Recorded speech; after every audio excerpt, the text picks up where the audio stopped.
Vamos lá, bom dia a todos. Sejam todos bem-vindos. Vamos lá, pessoal começando a entrar. É isso aí. E aí, Clarice, tudo bem? Tranquilo? Aqui o professor Fred já pediu aqui o ingresso. Vou só aqui autorizar para a gente já começar. Eita, peraí.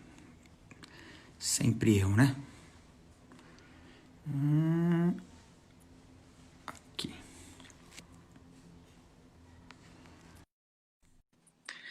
Pronto.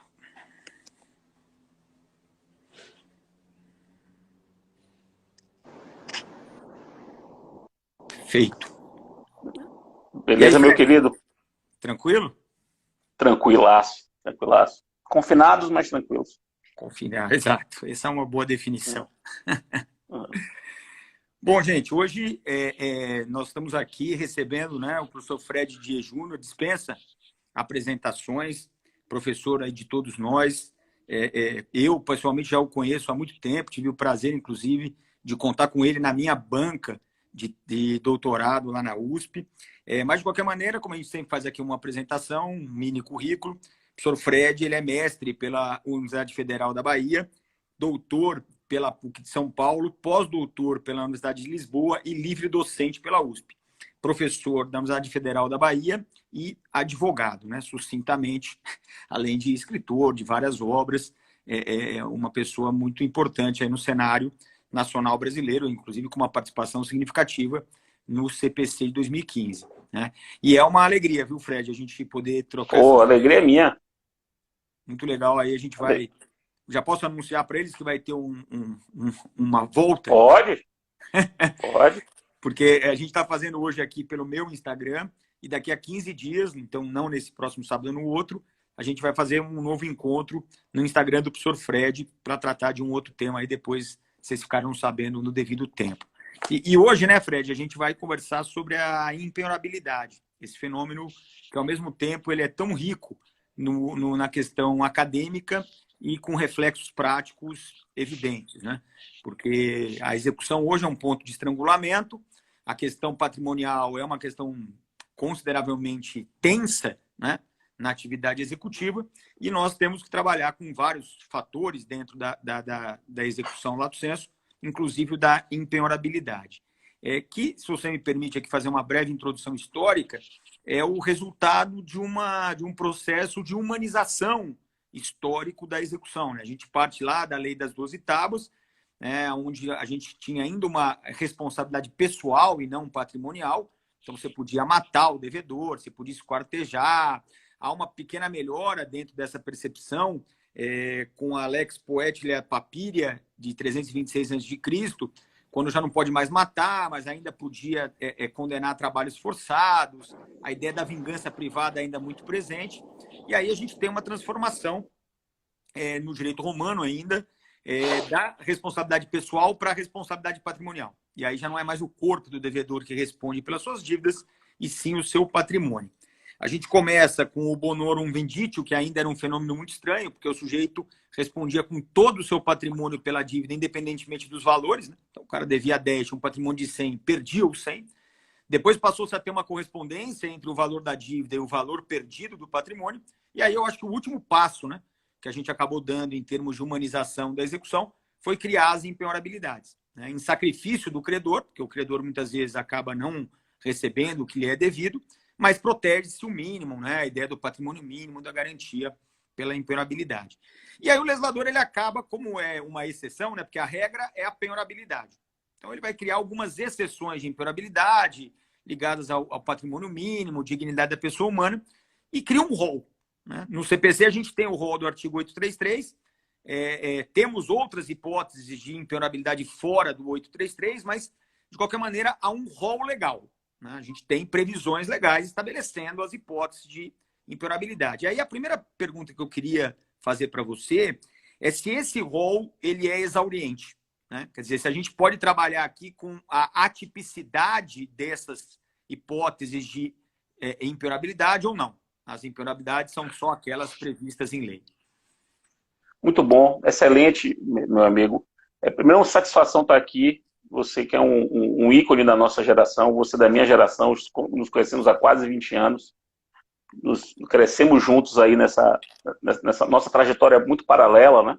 Temos quase a mesma idade, talvez seja um ano mais velho do que eu, não sei, um ano mais novo. Eu sou de 74, acho que você é 74, 73, 75. 72, 75. Ah, eu sou mais velho que você. Então, eu pensei que até você fosse 73, ou 74 primeiro semestre, eu sou 74 segundo semestre.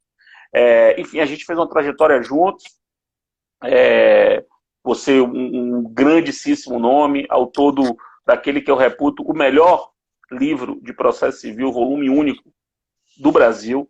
É o livro que eu indico para as minhas turmas, já há muito tempo, um livro seríssimo. Eu até já brinquei uma vez com você que eu disse que esse seu livro é um falso volume único, é um pseudo volume único, porque você, na verdade, você consolidou um curso de processo num volume só, mas poderia ser tranquilamente mais de um volume.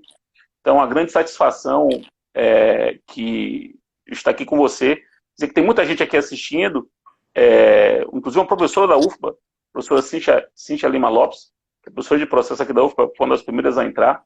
Então, enfim, acho que teremos aí uns 40 minutos bem produtivos, uns 40, 50 minutos bem produtivos. Sobre o que você falou, só queria acrescentar nessa evolução um dado que é curioso, né? Essa humanização, ela vem muito com a expansão do cristianismo.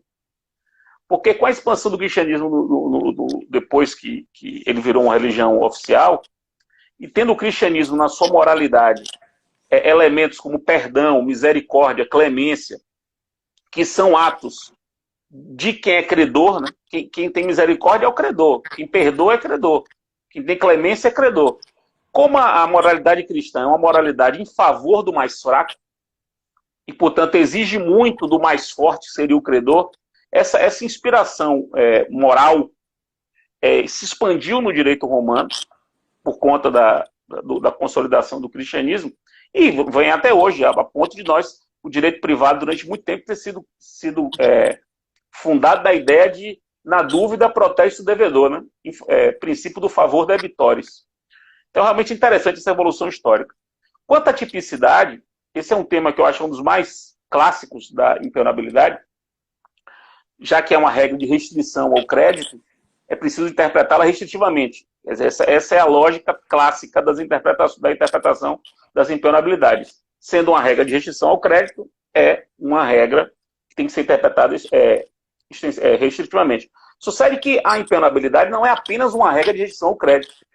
Portanto, não é apenas uma regra que restringe um direito fundamental. É também uma regra que concretiza um outro direito fundamental, que é o direito à dignidade. Então, ela é a um só tempo uma regra que restringe um direito fundamental e por isso tem que ser interpretada restritivamente e concretiza um direito fundamental e nesse sentido teria que ser interpretado extensivamente. Então veja como o tema é um tema rico. É um tema rico. Porque não dá para você pensar na impenhorabilidade apenas como uma restrição ao crédito. E aí eu dou dois exemplos. Na verdade, eu vou dar três exemplos. A gente não vai encontrar no rol da lei a impenhorabilidade de um cão-guia. Um cão-guia usado por um cego. Um cão-guia que esteja acompanhando um cego. A lei não diz, fica impenhorável o cão-guia. Mas, evidentemente, eu acho que todos vão concordar, penhorar um cão-guia de um cego é penhorar, em última ratio, o seu próprio olho. É penhorar uma parte do corpo do cego. O cão-guia funciona como uma prótese do cego. Então, esse tipo de interpretação extensiva me parece legítima, porque você interpreta para concretizar a dignidade. Agora, um outro exemplo que me parece importante. Os negócios processuais, eles podem criar hipóteses de impenhorabilidade. É possível, até um ponto que a gente poderia discutir depois, mas vai dentro da tipicidade, que é a possibilidade de você negociar que um bem que é penhorável se torne impenhorável, ou pelo menos impenhorável por um tempo. Eu por exemplo, já fiz um negócio processual em que duas empresas decidiram que o dinheiro dinheiro, numa eventual briga com elas, dinheiro seria, a princípio, impenhorável. Teriam que penhorar outros bens. Salvo se não houvesse outros bens, você poderia voltar o dinheiro. Portanto, o dinheiro seria, em princípio, impenhorável naquele litígio. Então, é uma impenhorabilidade por negócio. Agora, há também uma outra questão, que é saber se a gente pode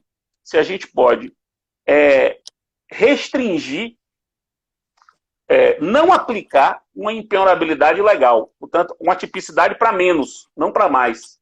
Quer dizer, está lá a hipótese de impenhorabilidade, como é o caso do bem de família, do salário, e se a gente pode, nada obstante a previsão legal da impenhorabilidade, mesmo assim, desconsiderá-la.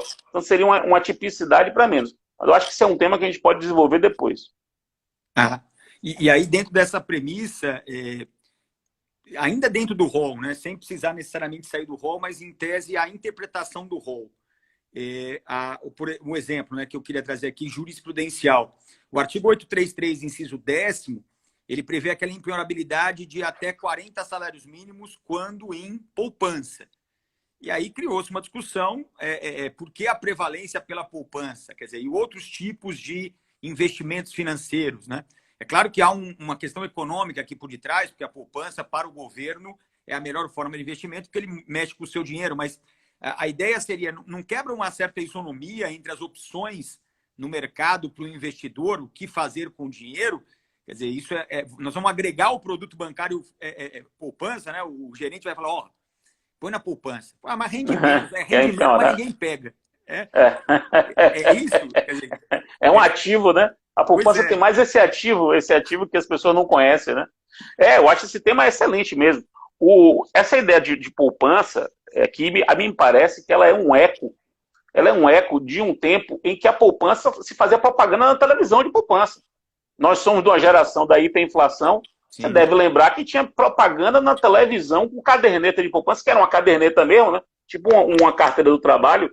Eu tive uma carteira do trabalho azul, que você ia anotando o quanto você colocava. Daí, caderneta de poupança. Então, há uma mitificação histórica da caderneta de poupança, como se fosse realmente uma coisa muito cara para o brasileiro, assim como o imóvel próprio, né? O imóvel próprio também tem essa mitificação. Então, eu acho que vem um pouco disso. De fato, não haveria sentido você dizer que a renda de 40 salários mínimos que está aqui garantido, que é uma renda meio para proteger o mínimo financeiro da pessoa, investido em outra coisa, poderia ser atacado. Se fosse investido em poupança, não poderia ser atacado.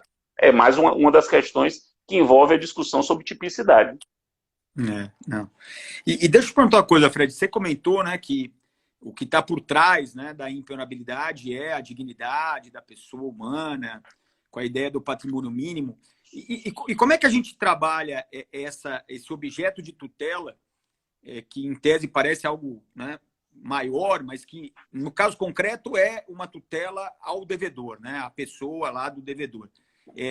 Como é que a gente trabalha essa ideia de proteção legal e eventual disponibilidade da proteção? Quer dizer, é disponível? Eu posso abrir mão da proteção legal? É um grande tema, né? É um grande tema. Na verdade, Daniel, não sei se você concorda comigo, mas é difícil a gente sistematizar todas as causas que justificam a impenhorabilidade. A proteção da dignidade é uma delas. Talvez a que mais sobressaia, por conta da proteção do salário, do bem de família, dos bens de uso pessoal. Na verdade, a gente relaciona muito a coisa, mas há outras hipóteses de impenhorabilidade que não estão necessariamente relacionadas à dignidade. Vamos ver, por exemplo, o próprio artigo 833 tem lá impenhorabilidade dos recursos públicos do fundo partidário, impenhorabilidade dos recursos públicos recebidos por instituições privadas. Isso não tem a ver, impenhorabilidade dos materiais necessários para obras em andamento. Há outras razões que justificam a impenhorabilidade, razões de ordem coletiva. O próprio inciso 1, que é o primeiro, né, que diz que são impenhoráveis os bens inalienáveis e os declarados por ato voluntário no sujeito de execução, portanto, bens herdados com cláusula de impenhorabilidade, não tem a ver com dignidade, tem a ver com a proteção da vontade do falecido. A indisponibilidade nem sempre está relacionada com a dignidade. Então, Pensar na disponibilidade da impenhorabilidade, que é essa a sua grande questão, eu acho que passa por aí. Eu entendo que a impenhorabilidade é um ativo do bem. O bem tem esse ativo, tem esse elemento. Esse bem, além de ser meu, ele carrega consigo uma situação específica que é ser impenhorável. Então, ele é um ativo do bem. Então, o que é que eu penso? Eu penso que se o bem impenhorável é também indisponível, se o bem impenhorável é também indisponível, a impenhorabilidade é indisponível. Se o bem impenhorável é disponível, eu entendo que a impenhorabilidade é disponível. Por isso que eu entendo que a impenhorabilidade do bem de família é disponível. Por quê? Porque eu posso dispor do meu bem de família. Eu estou aqui no meu apartamento agora. Se eu chegar com minha esposa, depois da nossa live aqui, e disser, vamos doar nosso apartamento, doar. Quer doar o apartamento. Quer viver em aluguel. Ninguém pode impedir que eu doe meu apartamento. Se ninguém pode impedir que eu doe meu apartamento, estando eu casado, basta só minha esposa concordar, como é que eu não posso oferecê-la a penhora? Como é que eu não posso aceitar a penhora, que é muito menos do que doar? E veja que a penhora vai levar a uma asta pública, a um leilão, e aquele valor vai pagar uma dívida que é minha. Então, a minha lógica é, se o bem impenhorável é disponível, a impenhorabilidade é disponível. Se o bem impenhorável é indisponível, a impenhorabilidade é indisponível. Exemplo de bem impenhorável e indisponível, o do inciso 1 do 233. A impenhorabilidade do inciso 1 do 233 é uma impenhorabilidade indisponível. Por quê? Porque o bem ali é indisponível. Então, se eu não posso dispor do bem, não posso dispor da impenhorabilidade, até porque isso seria uma fraude. Seria uma forma de fraudar. Eu não posso vender o bem. Então, eu vou deixar alguém penhorá-lo, não vou falar nada e o bem será vendido. Eu estaria fraudando a lei se eu pudesse dispor da impenhorabilidade de um bem disponível. Mas se eu posso vender meu bem, embora ele seja impenhorável, a impenhorabilidade é uma garantia para mim. Eu estou ali protegido. Mas eu posso vender e pagar minha dívida. Se eu posso fazer isso, eu posso aceitar a penhora dele para que ele seja vendido publicamente. Então, essa é a minha forma de pensar. Não sei se você concorda comigo. Não, concordo. E é interessante, você mencionou o bem de família, né? E o que me chama mais atenção no bem de família é a possibilidade de disponibilização do bem, disponibilidade do bem contratual, né? Quer dizer, para garantir os contratos de locação. Posso hipotecar. Isso na lei, né? Quer dizer, então eu fico me perguntando por que tanta preocupação em outras circunstâncias, quando a parte dispõe da proteção legal ao bem de família, quando há uma tipificada contratual em lei sem grandes traumas ou sem grandes repercussões doutrinárias. Mas aí... São várias as hipóteses, né? É porque tem não só o bem de família pode ser hipotecado, como você bem falou.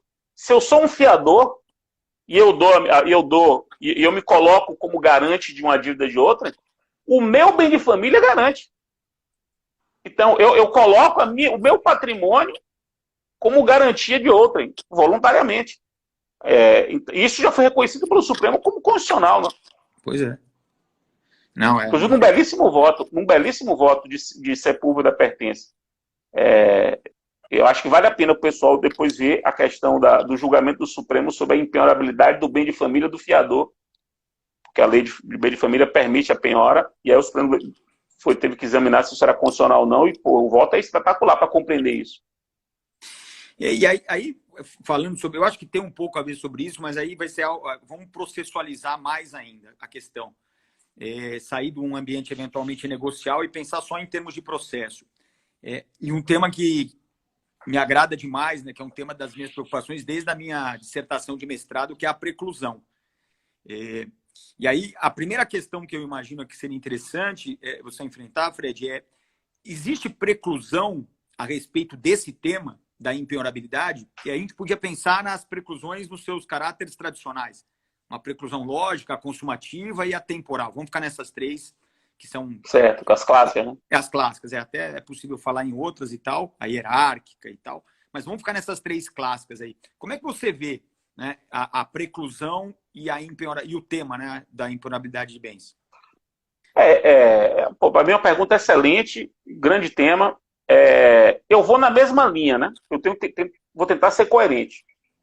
Se eu entendo que a impenhorabilidade é disponível, porque o bem é disponível, portanto, uma eventual penhora de um bem impenhorável é algo que diz respeito só a mim, quer dizer, é algo que me prejudica como executado apenas, não há um outro grande bem jurídico a ser tutelado, além do meu, da minha esfera jurídica, me parece que a gente entra naquela regra segundo a qual a nulidade deve ser alegada na primeira oportunidade que couber a parte falar nos autos, que é o caso das nulidades que decorrem de violação a normas que dizem respeito à parte, a interesse da parte. Então, se aquela formalidade não foi observada, é uma formalidade que visa a proteção da parte, se a parte não alega o descumprimento da formalidade, preclusão. Então, nesse sentido, nós temos aí, podemos ter tanto a preclusão temporal quanto a consumativa. Quer dizer, eu tinha um prazo para alegar, não aleguei, preclusão. Eu tinha um prazo para alegar, aleguei outras coisas, por exemplo, embarguei, e nos meus embargos eu não alego a impenhorabilidade. Se trata de impenhorabilidade disponível, me parece que tem preclusão consumativa. E ainda tem a preclusão lógica, que é essa que mais me ofende. Mais me ofende a pessoa não perceber isso. Que é quando o sujeito, ele oferece o bem, ele, seu juiz aqui, ó, pode penhorar. O juiz penhora e depois ele vem para dizer que o bem é impenhorável. Isso, para mim, é inadmissível, sendo, repito, o bem disponível. Se o bem é indisponível, aí não há preclusão, porque haveria fraude se você não controlasse a penhora de um bem disponível. Mas sendo o bem disponível, me parece que é possível falar nas 3 preclusões aí, para a parte, né? E para o juiz, tem um caso, eu não sei se você chegou a ver esse caso, caso estranhíssimo, estranhíssimo. Eu cito esse caso até na parte de ração rescisória do curso. Que é o seguinte, houve um caso em que um juiz decidiu que um bem era impenhorável. Ele decidiu, esse bem é impenhorável. E aí o recurso transitou em julgado a decisão que disse que era impenhorável. A pergunta que se fez, no caso, era saber se cabia rescisória daqui. Se haveria uma coisa julgada sobre a impenhorabilidade. E o STJ aceitou. O STJ aceitou uma rescisória de uma decisão sobre a penhorabilidade que teria transitado em julgado. Entendeu? Que era uma questão tão irrelevante que poderia ser objeto de rescisória. Portanto, surge aí uma preclusão, né? Uma preclusão para fora, ou fortíssima, a ponto de ser rescindível. É um caso curioso esse. Nancy Andrighi, a relatora. É interessante porque isso acaba... Eu tinha, conforme você estava falando, eu pensei numa circunstância que, quem sabe, esse entendimento vai acabar resolvendo, que é o do bem de família de cônjuges, né? Então, a gente tem aquela situação, eu começo uma execução contra um dos cônjuges e o cônjuge que não é devedor, mas potencialmente tem responsabilidade patrimonial secundária, ele vai ser intimado da penhora e vai poder tanto embargar a execução como embargar de terceiro. Aí imagina que ele entre com embargos à execução e alegue a impenhorabilidade.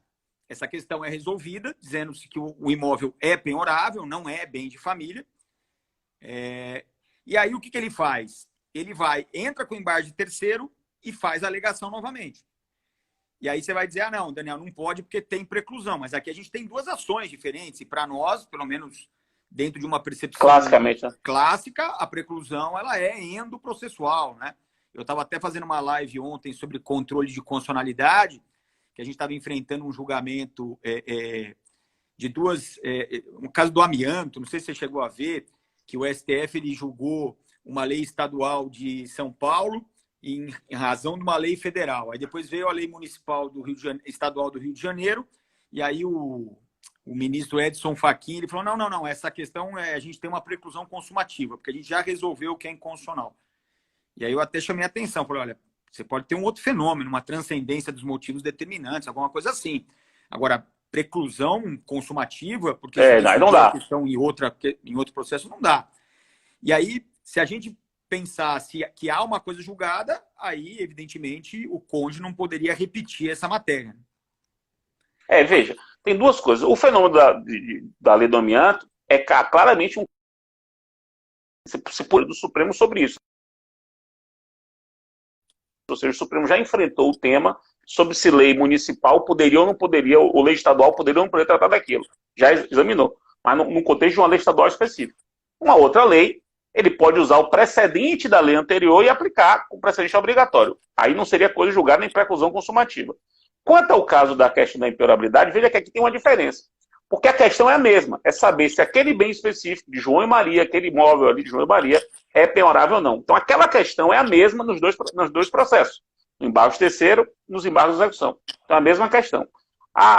O problema é saber se a solução de uma questão incidental num processo repercute para fora do processo. Eu já há algum tempo defendo, eu defendo que há uma coisa julgada de questões incidentais quando essas questões incidentais são objeto de debate, de contraditório e há uma decisão sobre elas. Eu dou como exemplo o impedimento de suspeição. Imagine que o juiz, no caso, tenha uma parte acusa ele de suspeito, porque é inimigo da parte, o tribunal decide que ele é inimigo da parte. Decidiu, a transição julgada. Um outro processo surge, outro litígio, mas aquela parte, aquele juiz estão diante de si novamente. A parte diz, olha, já há decisão no tribunal de que você é meu inimigo. Não tem por que arguir de novo a sua suspeição. E eu entendo que há, sim, a coisa julgada da suspeição, porque a suspeição foi uma questão incidental, objeto de discussão, objeto de contraditório e de decisão. E se houve decisão, não se pode repetir. Então, eu acho que nesse caso, tendo sido a questão suscitada, e veja que a questão foi suscitada como mérito dos embargos. Sim. Ou seja, ela é o mérito dos embargos à execução. Portanto, a coisa é julgada. Até sem pegar a visão clássica, a coisa é julgada ali. E tendo essa questão sido suscitada nos embargos, o efeito positivo da primeira coisa julgada operará nos embargos, né? Porque aí nos embargos de terceira, essa questão virá uma questão incidental, mas como ela é a questão principal dos embargos da execução, a coisa julgada dos embargos da execução produziria seu efeito positivo. Então me parece que a solução melhor seria essa. E se eventualmente o cônjuge devedor alegasse em embargos, e depois o cônjuge não devedor voltasse a alegar em embargo de terceiro, aí o juiz teria que enfrentar, né? Porque, pelo 506, a coisa julgada não poderia prejudicar o terceiro. Mas o cônjuge devedor, ele não terá participado dos embargos de jeito nenhum?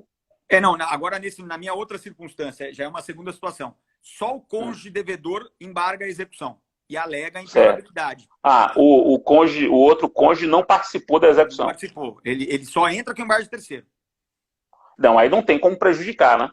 Não tem como prejudicar. Um caso desse, por exemplo, seria bom que o juiz, nos embargos da execução, ex officio até, providenciasse a intimação do outro cônjuge. Porque veja que tem um artigo no Código, acho que é o 792, eu acho, eu não me lembro aí dos números, que diz que o juiz, quando percebe que o caso é de embargo de terceiro, o juiz pode provocar essa intervenção.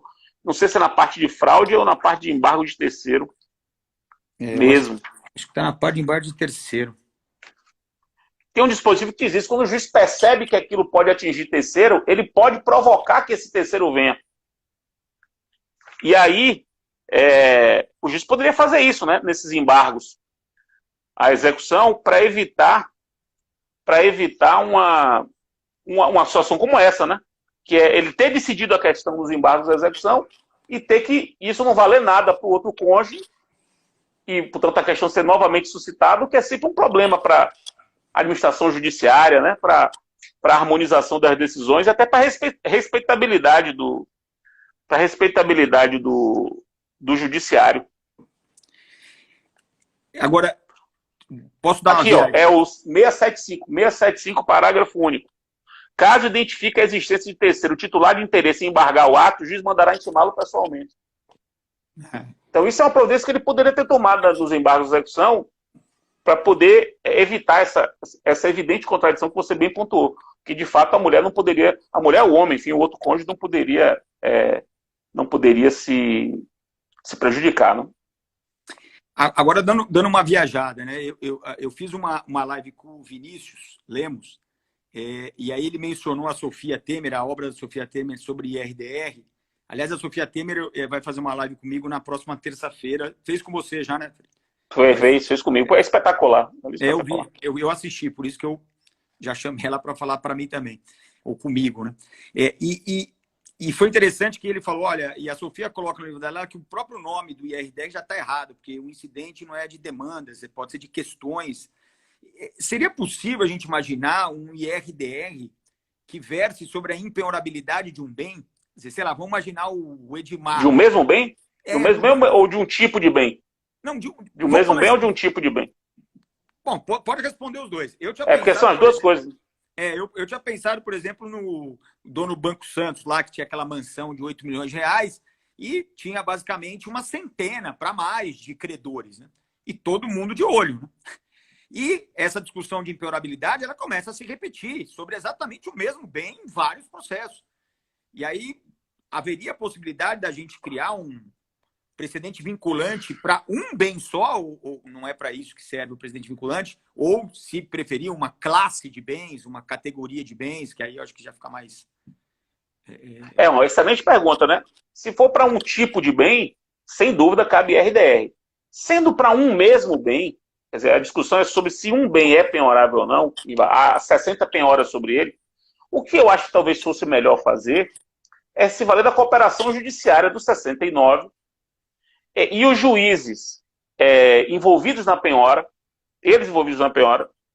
deliberam por ato concertado que um dos juízos vai ser o juízo onde a discussão sobre a impenhorabilidade vai se concentrar e a decisão dele vale para todos. Isso pode ser feito por cooperação judiciária, porque vai estar tudo em primeira instância, né? Vai ser difícil levar isso por IRDR, sim, eu imagino. Mas talvez também possa, embora seja uma coisa estranha, porque vai ser um IRDR que só vai para uma situação única. Não vai se... É uma situação realmente difícil. Assim, é estranha. Talvez fosse melhor por cooperação judiciária. Não, eu achei estranho também, mas... Com relação a uma categoria de bens, aí é mais factível. É bem mais factível. Não, aí eu não vejo problema nenhum.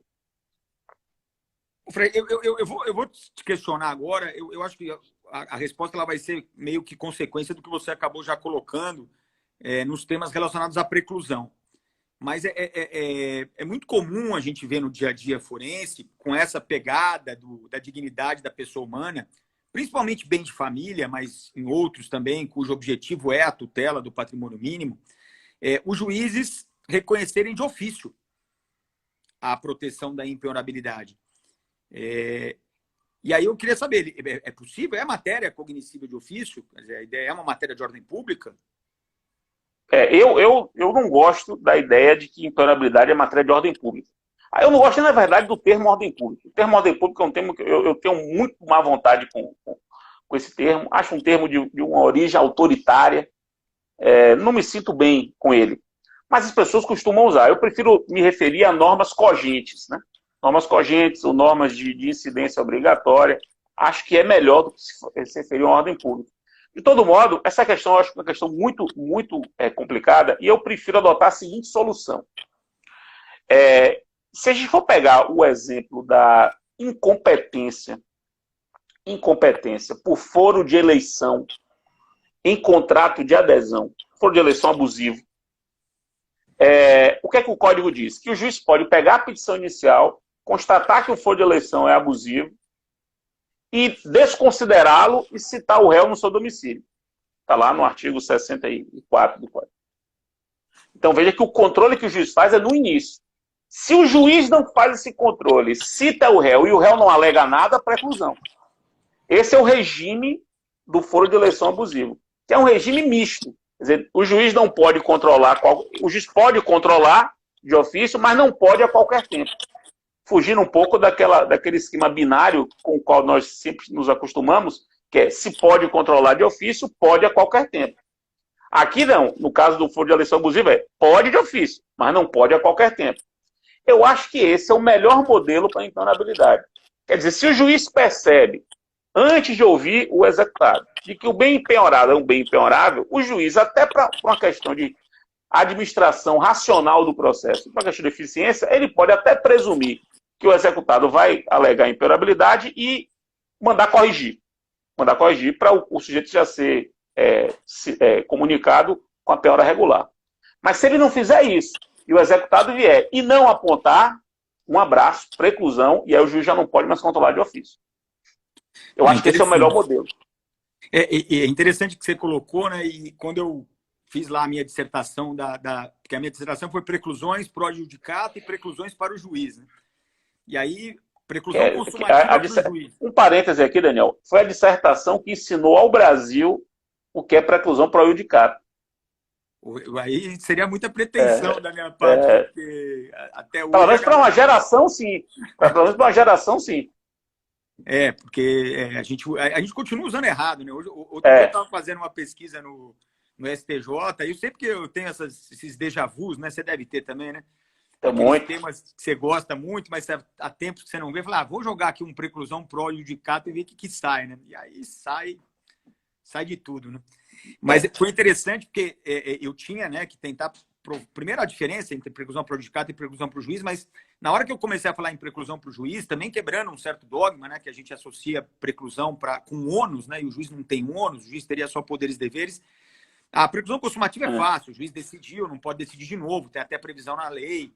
A preclusão lógica, ainda mais hoje em dia, com a proibição do venire contra factum próprio, e isso sendo reconhecido pelo STJ como aplicável ao juiz, nem poderia ser diferente. O artigo 5º, que trata da boa-fé, fala de todos os sujeitos processuais, então não daria para escapar o juiz. Mas a preclusão temporal ela é dramática, né? Porque as pessoas associam a atividade do juiz com prazos impróprios, né? O juiz não tem prazo próprio, o juiz não perde prazo. E se a matéria é conhecível de ofício, pior ainda, né? E aí, esse é um dos exemplos, né, que a gente vai ter hoje, né, de preclusão temporal para o juiz. E essa prevista em lei, né, consagrada devidamente em lei. A questão da limitação do litisconsórcio multitudinário também. Mesma coisa. Há uma possibilidade de construção e quem sabe também a gente possa estender isso a outros fenômenos, como esse do bem de família que você colocou. Parece interessante, né? Eu não vejo aí violação a nenhum princípio. Aliás, eu vejo a valorização de vários, né? Duração razoável, com certeza. Economia processual. E aí aquela história, né? Dificilmente o executado, depois que descobrir que o bem foi protegido de ofício, ele vai reclamar, né? E caso uma situação anômala dessa aconteça, o juiz fala, bom, então você está reclamando, então pode penhorar essa desgraça aí, que você não quer a proteção, então é impenhorável, mas você está renunciando. Então vamos penhorar e segue o jogo. É isso aí. Esse seu livro foi um livro muito importante, viu, Daniel? Seu livro, naquele momento, é um livro do início dos anos 2000, um livro muito importante para a nossa geração. Depois até Heitor escreveu sobre preclusão, que é um outro da nossa geração, embora um pouco mais novo do que a gente. Mas aquele seu livro ali, exatamente por ter usado essa expressão, preclusões para o juiz, superando, portanto, uma clássica divisão de preclusão de quiovenda, que pensava a preclusão apenas para as partes, naquele estudo clássico dele, você avançou muito. Eu, por exemplo, fiz meu curso, você deve ter percebido isso, o meu volume 1 foi construído com essa sua ideia. Eu falo em preclusões para o juiz, não falo em preclusão para o adjudicado, desde a primeira edição. Então, é um livro realmente muito importante. Você devia até pensar em republicá-lo. Deve dar um trabalho, meu amigo, porque você escreveu um livro de 20 anos atrás, quase. Você tem que atualizar com as referências todas, tudo que se pensou é quase desesperador. Eu fico... É um misto de entusiasmo com desespero, né? Então, por hora, o desespero, com a perspectiva do trabalho, tem me feito não fazer. Mas quem sabe, né? Seja até um momento mesma coisa, adequado. A minha dissertação de mestrado, que é recurso de terceiro, e a minha tese de doutorado, foram escritos em 2001 e 2004, escritos, né? Não há a menor chance de eu atualizar.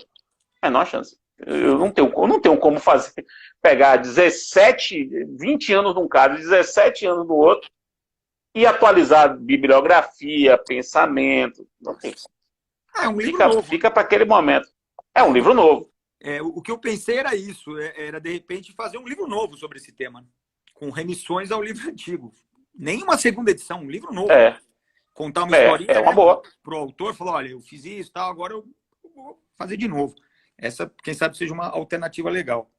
Agora, deixa eu te perguntar, você mencionou, Fred, aí, en passant, mas a questão do negócio jurídico processual. O negócio jurídico processual sobre a impenhorabilidade, ele é amplo e restrito? Na medida... Tem vários exemplos, né? Vários exemplos. Eu mesmo já fiz vários.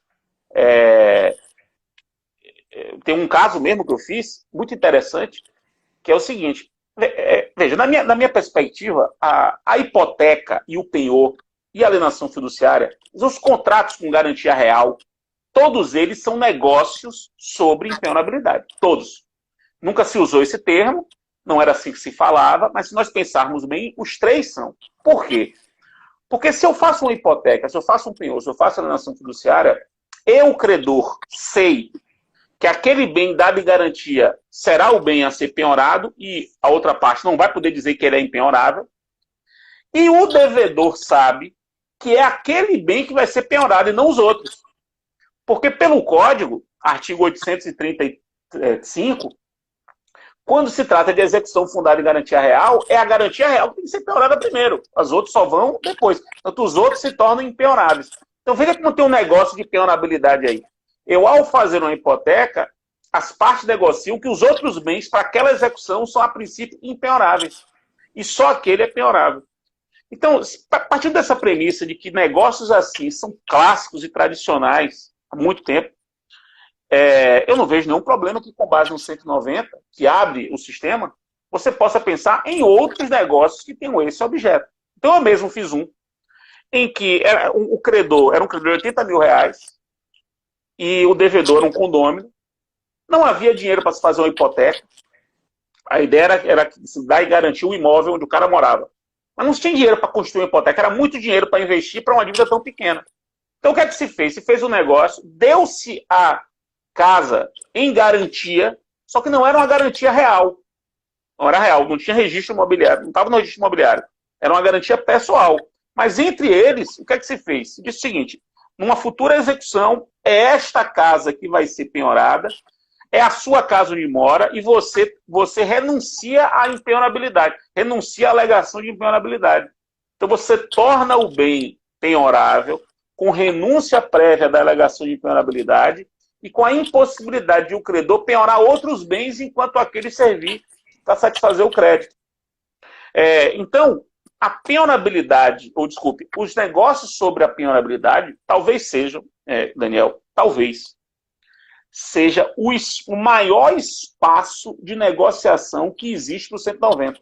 Talvez. Vou fazer uma especulação aqui. É provável que o ambiente da execução como um todo seja o maior ambiente de negociação, por conta da regra da disponibilidade da execução. A execução prossegue em favor do credor. E no caso da penhora, seja um espaço maior ainda, quer dizer, o maior espaço ainda. Agora, tudo partindo da premissa. O bem é disponível, porque se o bem é indisponível, eu não posso negociar sobre a venda dele. Porque negociar a impenhorabilidade é negociar a venda dele. E se a gente pensar bem, e só para terminar a resposta, o próprio artigo 833 já aponta a possibilidade de uma impenhorabilidade negocial.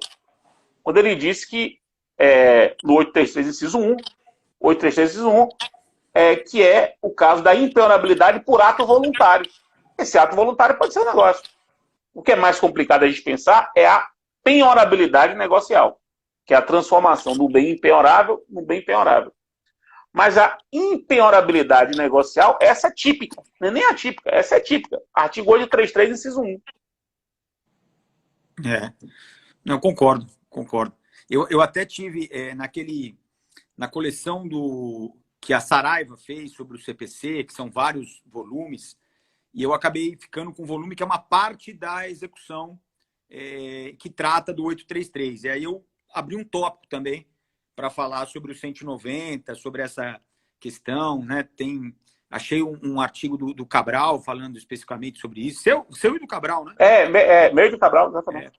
Então, citei lá e tal, achei bem legal as ideias. Agora, vamos agora centralizar assim, num ponto, e aí a gente já pode rumar para o encerramento, mas esse é um tema que a gente não pode deixar passar, que é a impenhorabilidade do salário, da remuneração pelo trabalho. É um clássico. Geral, né? Quer dizer, aí eu tenho assim, várias perguntas, não sei se eu vou fazendo pelo caminho ou se eu vou fazendo todas de uma vez. Não, diga o que você acha sobre o assunto, depois eu digo o que eu acho sobre o assunto. Eu tenho até um artigo, né, bem antigo sobre o assunto, em que eu fiz uma análise. O artigo é basicamente uma análise crítica à opção do direito brasileiro à luz do direito comparado. Então, eu começo pelos nossos vizinhos, Argentina, Chile, Uruguai, vou para nossas fontes históricas, vou para Portugal, Alemanha, França, Espanha, da Civil Law, né? E vou para os da Common Law, vou para os Estados Unidos, vou para a África do Sul, vou para a Inglaterra, e aí eu tenho a conclusão da comparação com o direito estrangeiro de que nós ficamos com uma regra muito severa de impenhorabilidade de salários, ficamos para trás na história. Porque, rigorosamente, todo país que merece alguma menção em termos de desenvolvimento de ciência processual penhora de alguma maneira o salário. Não limita a obrigação de alimentos, não limita aquela hipótese do artigo 14, parágrafo 3º da Lei de Ação Popular, né, que dentro de uma ideia de microsistema coletivo pode até alcançar a condenação de agentes públicos que recebem dos cofres públicos a possibilidade de penhora dessa remuneração, mas limitações pontuais, né? No direito estrangeiro, a gente percebe que há várias, né, 1/3, 30%, o juiz fixa no caso concreto. O sistema que mais me agrada é o sistema do direito espanhol, que cria um escalonamento, que nem recolhimento de imposto de renda. Então, quanto mais o sujeito ganha, na fatia que ele mais ganha, o percentual de penhora é maior.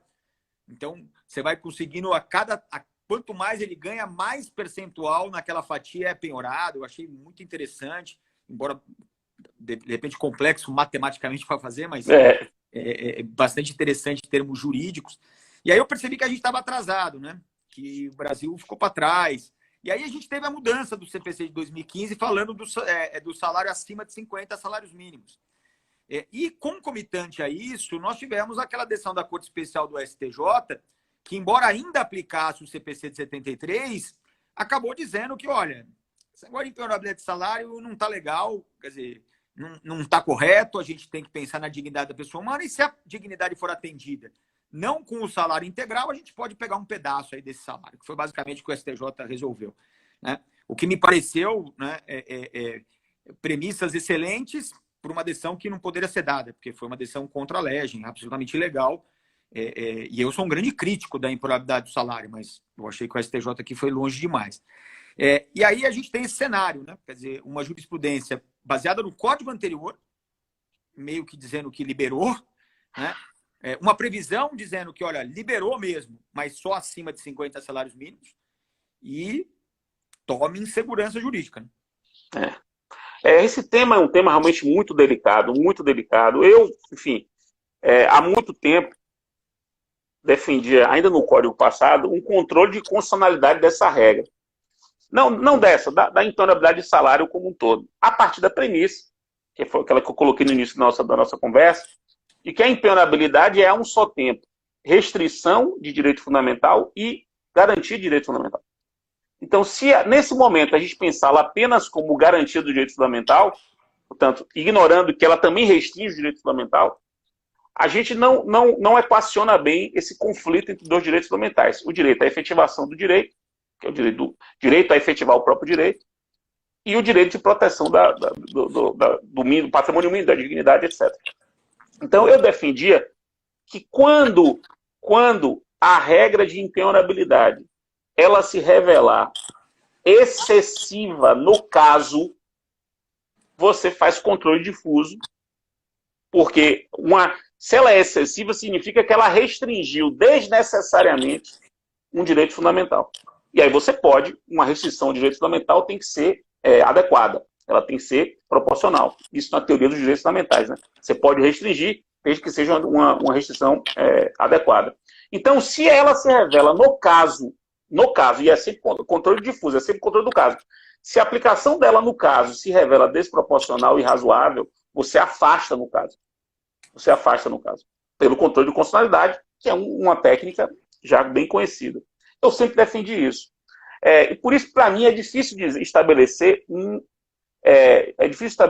que um percentual pode ser penhorado.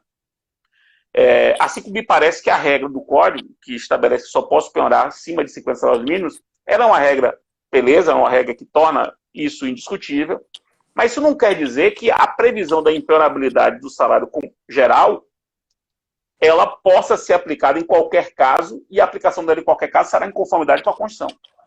Evidentemente, partindo do pressuposto de que direito a efetivar o direito é um direito fundamental. Eu tenho que partir desse pressuposto. Se eu não partir desse pressuposto, uma decisão do juiz será uma decisão contra a lei. Se eu partir do pressuposto de que existe um direito fundamental ao crédito, aí nós temos um choque de direitos fundamentais. Isso pode ser resolvido caso a caso. Então, a decisão do STJ, me parece que ela não tem uma fundamentação que seja a melhor. Mas a intuição, eu não acho errada. A intuição. Qual é a intuição? A intuição de que uma restrição como essa não pode ser compreendida abstratamente, independentemente do caso. Uma pessoa que ganha 2 milhões de reais de salário, isso pode acontecer com executivos, com jogadores de futebol, por exemplo, com jornalistas, com artistas de televisão. E aquele é o salário dela. E ela deve 100 mil reais. Você dizer que os 2 milhões, isso na interpretação antiga, porque a partir de 50 salários você pode piorar, mas você dizer que aquilo é tudo, está tudo protegido para a dignidade dela, é uma coisa que eu acho excessiva. Eu sempre achei isso excessivo, eu sempre achei uma produção excessiva. Com 50 salários mínimos também. Você colocou 50 salários mínimos aqui para você tirar até do funcionalismo público. Porque ver até o funcionalismo público, ninguém ganha mais do que 50 salários mínimos. Então só pegaria em hora de artistas, de jogadores de futebol. Pô, mas o cara ganha, sei lá, o cara ganha 40 mil reais por mês de salário. 40 mil. Aí deve 2 mil reais. Você não pode penhorar, porque aqueles 40 mil corresponde à dignidade do cara. Quer dizer, se ele ganhar 38 naquele mês, ou se você penhorar no mês de dezembro, que o cara ganha 80, ou no mês de férias, em que ele ganha 56 mil reais, a dignidade está ferida. É uma coisa que eu sempre vejo aqui. No caso, é uma interpretação que me parece uma interpretação irrazoável. E tem mais, é bom lembrar, salário só é salário no mês de recebimento. Porque se eu terminei o mês, sobrou um dinheiro na minha conta e eu ganho o salário do mês seguinte, o que sobrou não é mais salário para fim de impenhorabilidade. Já vira investimento. Já vira investimento. Se estiver na poupança, é impenhorável. Mas se estiver em outro lugar, já é investimento. Porque senão, se não fosse assim, todo o dinheiro que tem na minha conta, e na sua também, nosso dinheiro ou é como professor, ou é como advogado, ou como direito autoral, que é uma forma de remuneração também,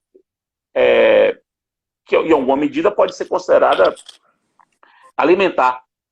Tudo na nossa conta é impenhorável, porque tudo foi herdado de uma dessas 3 fontes. Não, o que é impenhorável naquele mês que foi recebido. O que sobra é investimento. O tema é um tema muito sensível. Você imagina que durante a tramitação do código se tentou fazer de tudo aí. Até tabela de imposto de renda.